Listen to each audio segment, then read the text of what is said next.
নারায়ণগঞ্জ শহরের কালীরবাজার মাংসপট্টি এলাকায় অগ্নিকাণ্ডের ঘটনা ঘটেছে।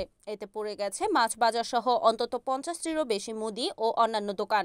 রবিবার রাত 11:30টার দিকে এই অগ্নিকাণ্ডের ঘটনা ঘটে। আগুন নিয়ন্ত্রণে কাজ করেছে ফায়ার সার্ভিসের 5টি ইউনিট। সাধারণ মানুষ বলছে, বাজারের ভেতর মিলন স্টোর নামে একটি হলুদ মরিচের দোকান রয়েছে। প্রাথমিকভাবে ধারণা করা হচ্ছে কারেন্টের শর্ট সার্কিট থেকে এই আগুনের সূত্রপাত ঘটে। ফায়ার সার্ভিসের কর্মীরা জানিয়েছে, আমরা এখানে খবর পাইছি আনুমানিক 11:24 থেকে আমরা খবরটা পাই যে কালীবাজার কাঁচা বাজারে আগুন লেগেছে।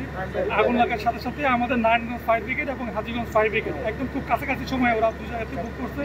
যেহেতু কাঁচা বাজার, এই চিন্তা করে আমরা দ্রুত সময় 2 স্টেশন থেকে 4টা গাড়ি, পরে নারায়ণগঞ্জ থেকে আরেকটা গাড়ি, মোট 5টা ইউনিট আমাদের এখানে কাজ করেছে।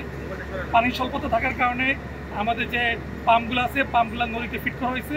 আগুন বর্তমানে নিয়ন্ত্রণে কাজ চলতেছে। আপনারা জানেন, এই কাঁচা বাজারের মধ্যে অনেক মশলা, এই মশলাগুলোর কারণে প্রচণ্ড ধোঁয়া সৃষ্টি হয়েছে এবং ধোঁয়াগুলো অনেক ঝাঁঝালো ধোঁয়া, যে শুকনো মরিচ, ধনিয়া ইত্যাদি মশলা আইটেম থাকার কারণে আমাদের ফায়ার ফাইটাররা অনেক বেগ পাইতে হয়েছে। আমাদের একজন ফায়ার ফাইটার আহত হয়েছে, ধোঁয়ায় আহত হয়েছে, সে বর্তমানে ভিক্টোরিয়া হাসপাতালে আছে। আগুন বর্তমানে নিয়ন্ত্রণে আছে, এছাড়া কোনো আহত নিহত আমরা খবর পাইনি। এবং আগুনে বেশ কিছু দোকান ক্ষতিগ্রস্ত হয়েছে। এর বেশিরভাগই মুদি দোকান, মশলার দোকান, বিভিন্ন প্লাস্টিক সামগ্রীর দোকান ছিল। কোনো আহত নিহত এর জন্য কোনো খবর পাইনি। আগুন বর্তমান নিয়ন্ত্রণে এবং আগুন বাড়ার কোনো সম্ভাবনা নাই। আগুনের সূত্রপাতটা আমরা সম্পূর্ণভাবে আগুন নির্বাপন করে স্থানীয় যে বাজারের লোকজন আছে তাদের সাথে কথা বলে কী কারণে লাইট অনুসন্ধান করে তারপর বলতে পারবো।